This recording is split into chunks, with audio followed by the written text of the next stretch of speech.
할렐루야. 우리 앞뒤자분들 서로 인사할까요? 만나서 반갑습니다. 하나님의 은혜가 이 시간 함께 하기를 바랍니다.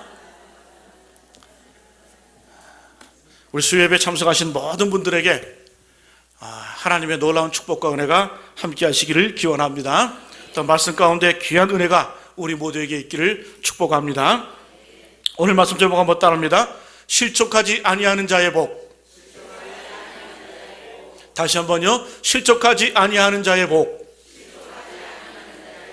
오늘은 실족하지 아니하는 자의 복이라는 제목을 가지고 함께 은혜를 나누겠습니다. 우리가 예수님을 믿게 되면 참으로 많은 복을 누리게 됩니다. 특별히 예수님께서는 마태복음 5장부터 7장까지 그 산상수훈, 산상보훈이라고 합니다. 산상에서 가르친 보배로운 가르침이라고 이렇게 말씀을 하는데, 특별히 이 산상 설교를 시작하시면서 5장의 첫 번째 8가지 복을 선포하셨습니다. 심령이 가난한 자는 복이 있다. 또 애통하는 자는 복이 있다. 또 온유한 자는 복이 있다. 의로운 자가 복이 있다. 또 긍휼히 여기는 자가 복이 있다.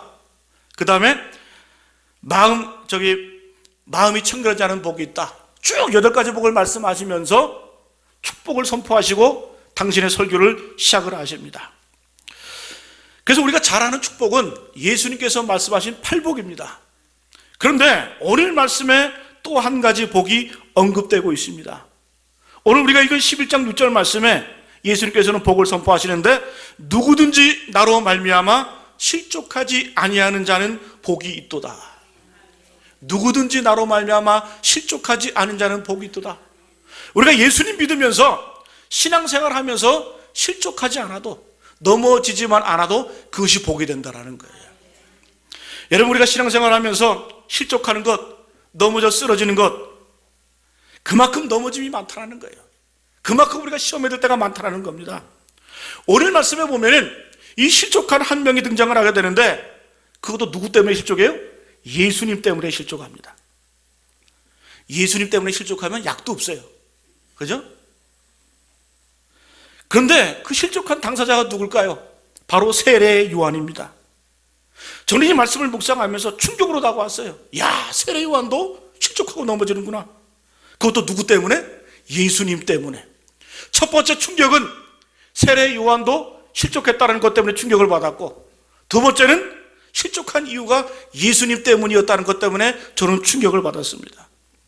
여러분, 세례 요한은 어떤 사람이었어요? 그는 오직 예수님의 영광을 위해서, 예수 그리스도를 위해서 광야에 나가서 약대 털옷을 입고 허리에 가죽띠를 띠고 메뚜기와 석청으로 양식을 삼으면서 오직 예수님의 길을 예비한 사람이었습니다. 자기의 모든 것을 버리고 목숨을 걸고 헌신했던 사람이 바로 세례 요한입니다. 예수님을 위해서 자기 자신은 조금도 돌아보지 않는 희생적인 삶을 살았어요.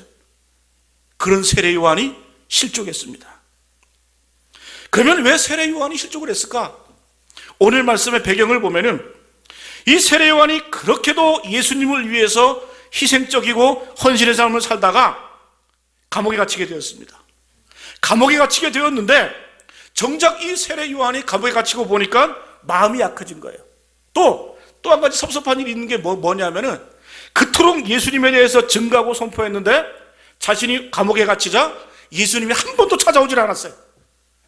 안부도 묻질 않았어요. 면회 한 번 안 했습니다. 아마도 오늘 말씀의 배경을 보니까 세례 요한이 그것 때문에 실족했던 것 같아요.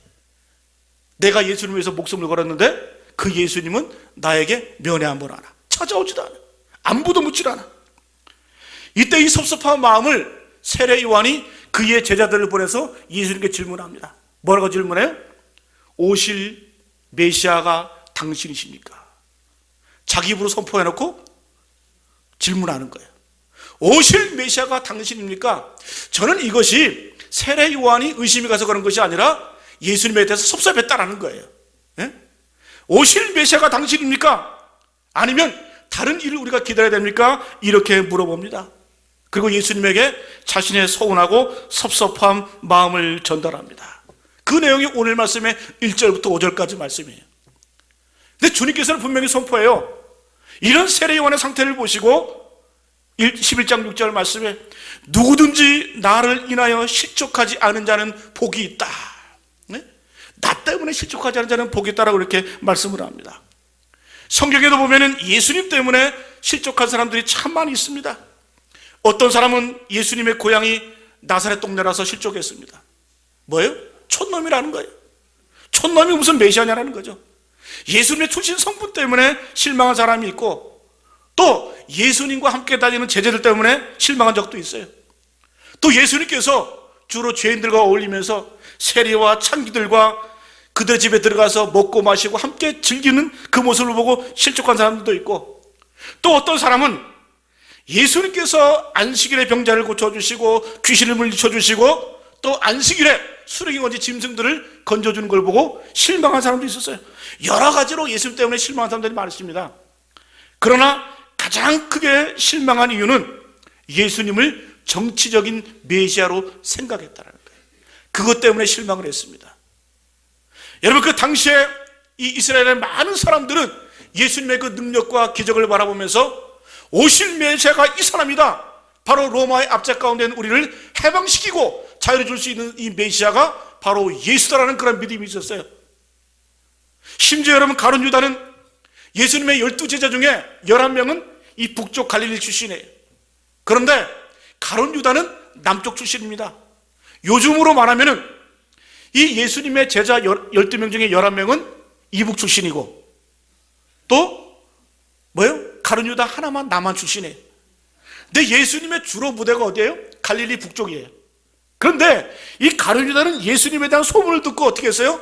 남쪽에 있던 가룟 유다가 어디로 갔습니까? 북쪽으로 가서 주님을 따라다녔어요. 그만큼 예수님을 정치적인 그러한 메시아로 추앙하면서 신뢰하며 따라갔어요. 근데 어떻게 해요? 예수님이 한다는 말이 뭐예요? 내가 십자가를 져야 된다, 죽어야 된다, 이런 소리 아닌가. 가룟 유다가 어떻게 해요? 실망하고 실족하고 배신을 한 겁니다. 은 30에 예수님을 팔아넘긴 거예요. 여러분, 예수님 때문에 실망한 사람들이 참 많이 있는데, 오늘 말씀에도 이 세례 요한도 예수님 때문에 실망하고 실족하여 넘어집니다. 여러분과 이 땅을 살아가면서 실족하거나 실망한 일들이 참으로 많이 있습니다. 우리도 마찬가지죠. 때로는 목사 때문에, 또 성도들 때문에 교회 안에서 실족하고 넘어진 일들이 참 많이 있습니다. 심지어 오늘 이 세례 요한은 예수님을 보고 예수님에 대한 기대 때문에 실족합니다. 그때 주님 뭐라고 말씀해요? 누구든지 나로 말미암아 실족하지 아니하는 자는 복이 있도다. 따라합니다. 누구든지 나로 말미암아 실족하지 아니하는 자는 복이 있도다. 여러분, 많은 복들 중에 이 복을 누리시길 바랍니다. 예수님 믿으면서 예수 때문에 실족하지 않게 되기를 축복합니다. 그러면은 어떤 사람이 실족하는가? 한번 따라합니다. 열심히 일하는 사람이 실족한다. 여러분, 어떤 사람이 실족할까? 열심히 일하는 사람이 실족합니다. 열심히 일하지 않는 사람은 실족할 이유도 없어요. 뭐 한 게 있어야지. 네? 여러분, 교회에서 실망하고 넘어지는 사람들 보면은 뭐예요? 열심히 일하는 사람이 넘어집니다. 열심히 일하는 사람이 실족하고 넘어져요. 오늘 요 세례 요한 보십시오. 그의 인생이 어떻습니까? 예수님을 위해서 목숨을 걸었습니다. 예수님을 위해서 모든 것을 내어던졌어요. 그리고 광야로 나아가서 약대 토롯을 입고 허리에 가죽띠를 띠고 메뚜기와 석청을 양식으로 삼으며 오직 예수님의 길을 예배했습니다. 여러분, 말이 좋아 약대 토롯이지, 말이 좋아 허리에 가죽띠지, 말이 좋아 메뚜기와 석청이지, 여러분 요즘으로 하면 거지요, 거지. 예수님 때문에 그는 자기의 모든 것들을 버리고 광야로 나가서 오직 주님을 예배하면서 주의 길을 선포한 사람이 바로 세례 요한이었어요. 또 심지어 스스로 뭐라고 말합니다. 나는 사람이 아니다. 나는 뭐다? 광야에서 외치는 소리다. 나는 인간도 아니고 소리에 불과하다. 광야에서 외치는 소리에 불과하다. 또 심지어 그는 나는 예수님 오실 그분의 신을 들기도 감당치 못한다. 예전에는 여러분, 주인의 신을 이게 씻겨주고 끈을 매주는 사람이 누구였어요? 노예였어요, 노예. 근데 이 세례 요한은 예수님을 향해서 나는 그의 신을 풀기도 감당치 못한다. 노예보다 못한 하찮은 인간이다. 이렇게 예수님을 위해서 자신을 버렸습니다. 그런데 열심으로 충성했던 세례 요한이 실족하고 넘어졌습니다. 이 말은 뭐예요? 열심 있는 사람이 실망한다는 거예요. 열심 있는 사람이 넘어질 수 있다는 거예요. 오늘날에도 이 세례 요한처럼 자신의 삶을 다해서 희생하며 충성하는 성도들도 있습니다. 그런데 문제는 자신의 생각과 일치하지 않거나 또 다른 사람이 알아봐 주지 않으면 우리는 되게 실망하고 넘어집니다. 사랑하는 여러분, 그런 시험이 올 때, 그런 유혹이 올 때 넘어지지 않게 되기를 축복합니다. 첫 번째, 어떤 사람이 실족하는가? 열심히 있는 사람이 실족합니다. 두 번째, 한번 따라합니다. 기도하다가 실족한다. 두 번째, 여러분, 우리가 실족하는 이유는 기도하다가 실족합니다. 왜요? 응답이 없을 때. 네? 그래서 기도하지 않는 사람은 실망한 일도 없어요. 왜? 뭐 기도도 안 하는데 뭐 실족할 게 뭐가 있어요? 뭐 응답받을 게 있어야지. 네? 그러나 여러분, 기도하다가 넘어지지 않기를 바랍니다. 우리가 하는 기도는 반드시 응답되는 줄로 믿습니다. 기도하는 자들에게는 반드시 응답이 있습니다. 그래서 우리는 확실한 신념을 가지고 있어야 돼요. 나의 시간으로 계산하지 마시고 하나님의 시간으로 계산하시길 바랍니다. 나의 때를 기대하지 마시고 하나님의 때를 기다리십시오. 우리가 끝까지 기도하면 하나님께서는 가장 좋은 시간에 가장 좋은 곳으로, 우리에게 좋은 곳으로 허락해 주실 줄로 믿습니다. 그래서 여러분, 기도하다가 쉬는 죄를 범하지 말아야 돼요. 그래서 여러분, 기도하는 사람이 실족을 합니다. 그래서 기도는 언제까지 한다? 응답될 때까지. 끝까지 기도하는 거예요. 그래서 여러분, 누가복음 18장에 보면은 이 원한 맺힌 그 과부와 재판관의 얘기가 나오잖아요. 그러면서 뭐라고, 그 교훈이 뭡니까? 기도하다가 낭망하지 말아야 될 것을 우리에게 가르쳐 주고 계십니다. 또 여러분, 언제 실족합니까? 따라합니다. 선한 일을 하다가 실족한다. 선한 일을 하다가 실족해요. 왜 실망합니까? 우리가 선한 일, 좋은 일을 하다가 언제 실망하면 사람의 시선과 사람의 평가를 기대하기 때문에 우리는 실족합니다. 여러분, 우리가 주의 일을 감당하면서 선한 일을 하면서 하나님이 주실 상급을 바라봐야 돼요. 사람의 기대, 사람의 시선, 그것에 집중하는 순간 여러분, 우리의 신앙은 무너지기 시작을 합니다. 신앙을 망치는 두 가지 요인이 있어요. 그게 뭔 줄 아세요? 비교의식입니다. 두 번째는 공로의식이에요. 여러분, 마태복음에 보면 달란트 비유가 나오는데, 이 주인이 이제 외국을 떠나면서 하인들을 불러다가 어떤 사람에게는 5달란트를 남겨주고, 어떤 사람은 2달란트를 주고, 어떤 사람에게는 1달란트를 주면서 열심히 한번 일해봐라 이렇게 맡겨줍니다. 그때 5달란트 받은 사람은 어떻게 합니까? 5달란트를 남겨서 10달란트를 만들어냅니다. 또 2달란트 받은 사람들은 거기에 2달란트를 보태서 4달란트를 만들어내요. 근데 이 1달란트 받은 사람은 어때요? 그걸 어떻게 해요? 땅에다 묻어두고 주인이 올 때 갖다 주죠. 그리고 주인한테 옳다함을 인정해달라고 이렇게 얘기를 합니다. 그때 주님 뭐라고 말씀해요? 주인은 악하고 게으른 종아. 그러면 왜 도대체 이 1달란트 받은 사람은 왜 땅에 파묻었을까? 장사해서 이윤을 남기지 못하고. 여러분, 1달란트는 요즘으로 환산하면 금 34kg이에요. 보통이 뭐 어린아이 하나의 몸무게 금덩어리를 말하는 거예요. 작은 돈이 아닙니다. 그러면 이 1달란트 받은 사람은 왜 땅에다 묻어뒀을까? 비교했기 때문에 그래요. 어떤 놈에게는 5달란트 주고, 놈만 있는 건 아니죠. 어떤 사람에게는 2달란트 주고 나는 왜 1달란트냐? 비교하는 그 순간 그런 낙심하고 실망하고 주저앉은 겁니다. 비교의식이 여러분 우리를 실망하게 만들어요. 또 우리가 이 땅을 살아가면서 신앙생활하면서 공로의식 때문에 여러분 무너지는 거예요. 내가 몇 년 동안 주일을 봉사했는데, 내가 몇 년 동안 성가들을 하고 교사를 하고 충성을 다했는데 왜 이렇게 날 안 알아봐 주나? 그때부터 여러분 신앙은 망가지기 시작을 하는 거예요. 목사도 그렇습니다.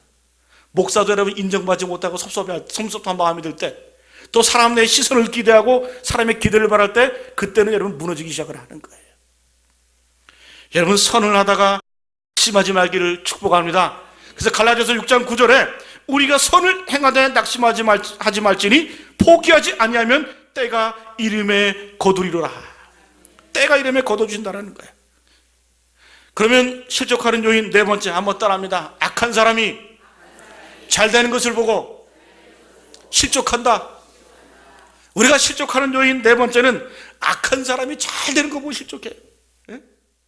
나는 정말 최선을 다해서 정말 착하게 살았는데, 선하게 살았는데, 예수님 열심히 믿었는데, 나는 지질이 궁색을 떠고 살고, 정말 남 사기치고 피눈물 나게 하고, 예? 남 등쳐먹고 사는 저 인간은 왜 저렇게 잘 살까? 왜 저렇게 평탄할까? 그거 바라면서 우리는 실망할 때가 있어요. 안 그러세요? 저만 그런가요? 악한 사람이 잘 되는 거 보고 실족하잖아요. 그러나 여러분, 실망하지 마시기 바랍니다. 시편 37편 1절과 2절 말씀에 한번 읽어봅니다. 시작. 악을 행하는 자들 때문에 불평하지 말며 불의를 행하는 자들을 시기하지 말지어다.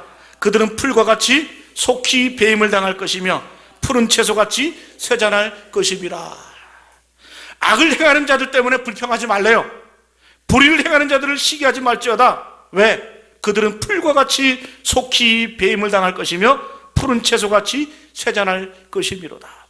오래 못 간다는 얘기, 후회할 날이 있다는 겁니다. 여러분, 그렇게 살아봐야, 잘 나가봐야 40년, 50년이에요. 여러분, 그런 사람들의 인생의 말년에 얼마나 후회하는 줄 아세요? 여러분, 또 시편 기자는 이 악한 사람이 잘 되는 걸 보고 하나님을 원망하고 하나님께 불평을 합니다. 근데 언제 깨달았어요? 하나님의 성소에 들어갈 때 깨달았다고 표현해주고 있어요. 이건 뭡니까? 우리 인생의 가장 큰 축복은 뭐예요? 내가 예수님을 만났고 예수님과 동행하는 것 자체가 최대의 복임을 명심하시기 바랍니다. 여러분, 예수님 없는 축복, 예수님 없는 그런 여러분, 그 안락함, 평안, 그게 여러분 저주입니다. 여러분, 하나님 없음이 가장 큰 저주임을 믿으시길 바랍니다. 그래서 여러분, 시편 기자는 내가 하나님의 성소에 들어갈 때 깨달았다는 거예요. 내게 가장 큰 축복이 뭐냐? 바로 하나님을 알고 하나님과 동행하는 게 내 인생의 가장 큰 축복이다. 예수님 없는 삶은 이미 저주를 받은 거예요. 여러분, 우리가 실족하는 이유가 뭡니까? 뭐라 그랬죠? 열심히 일하는 사람이 실족합니다. 두 번째, 기도하다가 실족합니다. 세 번째, 선한 일 하다가 실망합니다. 네 번째, 악한 사람이 잘 되는 거 보고 실망합니다. 그러면은 왜 실족하지 말아야 되는가? 따라합니다. 실족해봐야 자기만 손해다. 실족해봐야 자기만 손해인 거예요. 여러분, 시험에 들어서 우리가 실족하면 자신만 손해본다는 걸 명심하시기 바랍니다. 우리가 이 세상 어디를 가면 실족하지 아니할 곳이 있으며 누구를 만나면 실족하지 않겠습니까? 이 세상 그 어느 곳도 어떤 사람도 완벽한 사람이 없어요. 완벽한 공동체가 없어요. 그래서 우리는 실망하면 안 됩니다. 여러분, 우리가 어떤 사람과 관계 가운데 실망해 보세요. 근데 그 사람은 그대로 있어요. 근데 어떻게 해요? 나 혼자 자빠지고 넘어지고 막 혼자 일어났다가 다시 넘어지고 막 그래. 근데 상대편은 그대로 있단 말이에요. 이건 뭐예요? 실망하고 넘어져 봐야 자기만 손해를 하는 거예요. 실족하지 말고 그냥 열심히 견고하여 흔들리지 말고 나아가는 겁니다. 왜? 실족해봐야 자기만 손해이기 때문에.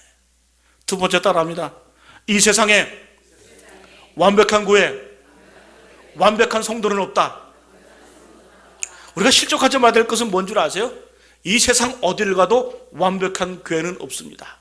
완벽한 성도도 없습니다. 우리가 믿음 생활하면서 어느 교회에 머물러 있어도 또 어떤 성도들을 만나도 완전한 만족을 줄 수는 없습니다. 왜요? 교회는 천국의 모형이기 때문에, 하늘나라의 모형이기 때문에. 모형은 뭐예요? 모델하우스예요. 모델하우스. 여러분, 모델하우스 가보세요. 겉은 번지르르하죠. 근데 그게 진짜입니까? 가짜입니까? 그냥 가짜로 세워놓은 거예요. 비슷하게 만들어놓은 거예요. 여러분, 이 땅에 존재하는 하나님의 교회, 물론 여러분 그리스도의 몸된 교회지만은 완벽하지는 않습니다. 완전한 공동체가 아니에요. 왜? 죄 많은 인간들이 함께 어울리고 함께 여러분 더불어 있기 때문에 이건 천국의 모형이고 하늘나라의 모형이지 완벽한 교회는 아니라는 거예요. 그래서 여러분, 우리가 교회를 보고 또 공동체를 보고 실망해서는 안 된다는 사실이에요. 여러분, 우리가 실족하지 말아야 될 이유가 뭡니까? 첫 번째는 실족해봐야 자기만 손해다. 두 번째는 이 세상 어느 곳에 가도 완벽한 교회는 없습니다. 또 완벽한 성도는 없습니다. 완벽한 목사도 없고 완벽한 장로도 없고 완벽한 권사도 없고 다 허물 많은 인간들이에요. 그것까지라도 인정하면서 야, 이러한 부족한 인간들을 통해서 하나님께서 역사하시는구나, 그거 갖고 은혜 받아야 돼요. 예? 저렇게 부족한 목사한테도 내가 은혜를 받는구나, 저렇게 부족한 교회 지도자한테도 내가 은혜를 받는구나. 제 여러분 간증을 하나 하겠습니다. 제가 예전에 정말 싫어했던 목사님 한 분 계세요. 진짜 막 얼굴도 쳐다보기 싫었어요. 근데 그분이 저를 안수해 주더라고요. 안 했으면 좋겠는데. 근데 그분이 안수하자마자 눈물이 폭포수같이 쏟아지는데, 야, 얼마나 이렇게 눈물이 쏟아나는지 그때 깨달았습니다. 하나님께서는 부족한 인생을 통해서도 역사하시는구나. 하나님께서는 내가 싫어하고 또 내가 정말 보기 싫어하는 그런 목사한테도 역사하시는구나. 예? 그래서 깨달았어요. 실족하지 말자. 나만 손해다. 예? 여러분, 완벽한 성도, 교회, 완벽한 여러분 공동체는 없습니다. 그래서 더 은혜가 되는 거예요. 제 자신을 봐도 내가 처음을 맞고 죄 많고 부족한 목사를 통해서 하나님의 말씀을 증거하게 하셨고 또 하나님의 뜻을 펼쳐나가신다는 것 자체가 은혜 아니에요? 우리 스스로를 한번 돌아보세요. 다 은혜 덩어리, 은혜 덩어리. 다 은혜로 사는 거 아니겠어요? 여러분, 오늘 말씀을 통해서 실족하지 말아야 될 가장 중요한 이유가 등장을 합니다. 따라합니다. 예수님께서 우리를 알아주시기 때문이다. 이것 때문에 여러분 우리가 실망하지 말아야 돼요. 예수님께서 우리를 알아주십니다. 네? 오늘 여러분 세례요한에서 사람들이 수근수근거립니다. 야, 세례요한이 변심했나 봐, 실족했나 봐, 넘어졌나 봐. 사람들이 수근수근하고 세례요한 평가를 하니까 예수님께서 이제 누구를 변호해 주세요? 세례요한을 변호해 주십니다. 오늘 그 말씀이 7절과 9절까지의 말씀이에요. 같이 한번 읽어볼까요? 시작. 저희가 떠나매 예수께서 무리에게 요한에 대하여 말씀하시되 너희가 무엇을 보려고 광야에 나갔더냐? 바람에 흔들리는 갈대냐? 그러면 너희가 무엇을 보려고 나갔더냐? 부드러운 옷 입은 사람이냐? 왕궁에 있느니라. 그러면 너희가 어찌하여 나갔더냐? 선지자를 보기 위함이었더냐? 옳다. 내가 너에게 이르노니 선지자보다 더 나은 자니라. 여러분, 이 예수님께서는 이 세례요한에 대해서 변호해 주십니다. 사람들이 수근수근할 때, 사람들이 비난할 때에 이제 예수님께서는 아니다, 세례요한은 그런 사람이 아니다. 비록 감옥에 갇혀서 영적인 침체에 빠져있는 세례요한이지만은 예수님께서는 이제 7절부터 9절까지 말씀을 통해서 세례요한을 변호해 주시고 그를 감싸 주십니다. 세례요한이 어떤 사람인 줄 아느냐? 한번 봐라. 첫 번째, 따라합니다. 세례요한은 바람에 흔들리는 갈대 같은 사람이 아니다. 예수님께서 평가해 주시는 거예요. 니들이 세례요한을 비난하잖아? 아니다. 세례요한은 바람에 흔들리는 갈대 같은 사람이 아니라는 거예요. 7절 말씀 같이 한번 읽어볼까요? 다시 한번 시작. 그들이 떠나매 예수께서 무리에게 요한에 대하여 말씀하시되 너희가 무엇을 보려고 광야에 나갔더냐? 바람에 흔들리는 갈대냐? 세례요한에 대해서 사람들이 막 흔들리고 막 가니까 세례요한도 흔들리는구나, 세례요한도 흔들리는 갈대처럼 저렇게 넘어지는구나, 지조가 없구나, 신령과 소식이 흔들리는구나, 이렇게 얘기할 때 예수님께서는 뭐예요? 아니다. 세례요한은 갈대 같은 사람이 아니다. 여러분, 이 갈대는 왜 예수님께서 특별히 이 갈대를 비를 통해서 말씀하셨을까?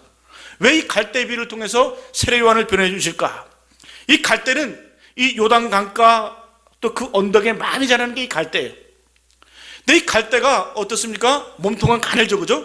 몸통은 가늘지만은 이 길이가 어때요? 한 3, 4m까지 올라갑니다. 가늘면서 높이 올라가요. 그래서 워낙 가늘기 때문에 조그만 바람에도 흔들거리면서 소리를 냅니다. 그러면 이 흔들리는 갈대가 뭘 의미일까요? 첫 번째, 이 갈대는 두 가지 특징이 있는데 약하여서 잘 부러진다는 거예요. 이게 갈대의 특징입니다. 두 번째는 약하여서 쉽게 흔들린다는 거예요. 갈대는 어떻게 해요? 잘 부러지고 잘 흔들린다. 그 이유가 뭐예요? 약해서. 약하다는 거죠. 갈대의 특징은 약합니다. 약하기 때문에 잘 부러지고 잘 흔들립니다. 예수님께서는 이 세례 요한의 이 연약함을 인정을 하셨어요. 그런데 꼭 명심해야 될 것이 있어요. 약하다는 것과 악하다는 것은 구분을 내야 돼요. 우리는 오인할 때가 참 많아요. 어떤 약한 사람을 보고, 약해서 넘어지는 걸 보고 악한 사람으로 정죄를 해봐요. 그거 아니에요, 여러분. 여러분, 약하다는 것과 악하다는 것은 분명히 다릅니다. 근데 여러분, 우리 어떤 믿음이 약한 사람을 보고 믿음을 저버리고 배신하고 교회를 떠나고 그런 약한 사람들을 보면서 우리는 정죄하잖아요. 그래서는 안 된다는 거예요. 여러분, 우리는 우리의 삶을 한번 돌아보십시오. 우리의 삶을 돌아보면은 쉽게 흔들리고 또 쉽게 부러지는 약한 갈대 같지 않습니까? 때로는 돈 때문에 흔들리고, 환경 때문에 흔들리고, 건강 때문에 넘어지고, 또 다른 사람의 말 한마디 때문에 흔들리고, 또 사람과의 관계 때문에 흔들리는 갈대와 같은 그 모습, 이것이 바로 우리의 신앙입니다.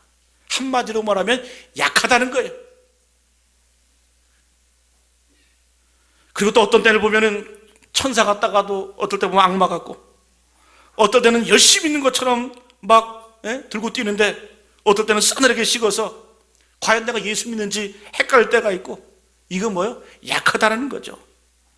여러분, 오늘 말씀해 보니까 예수님께서는 이 세례 요한에 대해서 뭐예요? 세례 요한을 평가해 주시는 거예요. 세례 요한이 잠시 흔들리고 넘어졌지만 그는 약해서 넘어진 거라는 거예요. 예수님이 변호해 주시는 거예요. 세례 요한이 어떤 사람인 줄 아느냐? 예수님 때문에 내 인생을, 자기 인생을 걸었다. 권력에 흔들리지 않았다. 자신의 안락함을 포기했다. 예수님께서는 그 세례 요한의 과거를 인정해 주시는 거예요. 그러면서 일어서기를 바라시고 계시는 줄로 믿습니다. 사랑하는 교회 여러분, 우리는 흔들리는 갈대입니까? 나약합니까? 그 나약함을 그대로 인정하시기 바랍니다. 하나님 앞에서 여러분 그대로 인정하세요. 내가 흔들리고 넘어질 수 있음을 그대로 인정하세요. 또 내가 현재 넘어져 있음을, 또 흔들리고 있음을 인정하시기 바랍니다. 여기에 여러분 구원이 있고 하나님의 위로하심이 있는 줄로 믿습니다. 그리고 여러분, 주님, 내 믿음의 연약함을 용서해 주십시오. 내 연약한 믿음을 주님 힘을 주시고 용기를 주시고 담대함을 주십시오. 그럼 주님께서 내 믿음을 강하게 하십니다. 여러분, 이사야 26장 3절 말씀에 주께서 심지가 견고한 자를 평강하고 평강하도록 지키시려니 이는 그가 주를 신뢰함이니라. 넘어지고 쓰러지고 또 다시 일어서면서 우리는 견고해지는 줄로 믿습니다. 여러분, 예수님께서 우리를 알아주세요. 사람들은 나를 약하다고 비난하고 또 정죄할지라도 주님만이 나를 아십니다. 주님은 나를 아세요. 세례 요한을 변해주신 그 예수님처럼 주님이 나를 알아주시기 때문에 우리는 실망하지 말아야 될 줄로 믿습니다. 넘어지지 말아야 될 줄로 믿습니다. 또 여러분, 세례 요한에 대해서 주님께서는 따라합니다. 세례 요한은 부드러운 옷을 입은 자가 아니다. 첫 번째, 세례 요한은 흔들리는 갈대 같은 사람이 아니라는 거예요. 그리고 두 번째, 세례 요한은 부드러운 옷을 거부했다라는 거예요. 8절 말씀 같이 한번 읽어볼까요? 시작. 그러면 너희가 무엇을 보려고 나갔더냐? 부드러운 옷 입은 사람이냐? 부드러운 옷을 입은 사람들은 왕궁에 있느니라. 세상에 많은 사람들은 부드러운 옷을 입기를 좋아해요. 좋은 옷을 입기를 좋아해요. 근데 세례 요한은 어떤 사람인 줄 아냐? 나를 위해서 광야로 뛰쳐나가서 약대 털옷을 입고 메뚜기와 석청을 먹으면서 허리에 가죽띠를 띠고 나를 위해서 희생했던 사람이다. 니들은 한번 그래봤냐? 예수님이 성경에 나오지는 않지만은 그렇게 세례 요한을 변호해 주시는 거예요. 니들은 세례 요한에서 수근수근거리고 세례 요한에서 비난하지만은 그렇지 않다. 세례 요한은, 여러분, 세례 요한은 제사장의 집안의 출신이에요. 충분히 자신의 기득권을 가지고 자신의 안락함을 유지할 수 있었어요. 또 세례 요한은 여러분 그 당시에 전국에서, 이스라엘 전국에서 몰려들 정도로 그를 보기 위해서 그만큼 유명한 사람이었고 위대한 사람이었어요. 얼마든지 그가 여러분 세상의 권력과 결탁하면서 편하게 살 수 있는 사람이었어요. 그런데 주님을 위해서 광야로 뛰쳐나갔고 광야에서 예수 그리스도의 길을 예비했던 사람이 세례 요한이에요. 주님께서는 그걸 알아주시는 거예요. 니들이 욕하고 비난해봐라? 아니다. 세례 요한은 나를 위해서 자신의 모든 것을 버렸다. 지금 당장 약하여 넘어지고 쓰러졌다 할지라도 니들 비난하지 마라. 세례 요한은 나를 위해서 헌신한 사람이었다. 주님의 인정하심과 주님의 위로하심이 지금 이 말씀에 기록되어 있습니다. 세례 요한은 부드러운 옷을 입은 자가 아니다. 부드러운 옷을 거부한 사람이다. 여러분, 우리가 이 땅을 살아가시면서 여러분, 주님께서 우리를 알아주십니다. 우리 예수님 사랑하잖아요. 사랑하는데도 넘어지잖아요. 왜요? 약해서 넘어지잖아요. 그러나 여러분, 본질은 있잖아요. 어떤 본질? 주님, 내가 주님을 사랑합니다. 근데 이 사랑까지 없어지면 여러분, 희망이 없는 사람이에요. 여러분, 우리가 아무리 쓰러지고 넘어지고 또 여러분, 우리 인생 가운데 좌절한다 할지라도 이것만은 꼭 지키시기 바랍니다. 내가 주님을 사랑합니다. 그래서 여러분, 주님께서 베드로를 만나신 이후에, 부활하신 이후에 베드로를 만나신 이후에 묻잖아요. 내가 나를 사랑하느냐? 내가 나를 사랑하느냐? 내가 나를 사랑하느냐? 3번씩이나 묻고 계십니다. 여러분, 세례 요한은 넘어질지언정 예수 그리스도에 대한 사랑은 변하지 않았어요. 그 사랑을 주님께서 인정해 주신 겁니다. 그래서 예수님의 이 인정하심 때문에 우리는 실족하지 말아야 될 줄로 믿습니다. 넘어지지 말아야 될 줄로 믿습니다. 또 예수님께서는 세례 요한을 변해주시면서 따라합니다. 세례 요한은 선지자보다 나은 자다. 선지자보다 나은 자라는 거예요. 9절 말씀 같이 한번 읽어볼까요? 시작. 그러면 너희가 어찌하여 나갔더냐? 선지자를 복음이었더냐? 옳다. 내가 너에게 이르노니 선지자보다 더 나은 자니라. 아마 사람 숭숭했겠죠. 저까지 게 무슨 선지자냐? 감옥에 갇혔다고 예수님에 대해서 의심하고 자기 제자를 보내서 오실 메시아가 당신입니까? 묻는 이 세례 요한, 사람들이 비난했겠죠. 그리고 과소평가했겠죠. 그때 주님 뭐라고 말씀해요?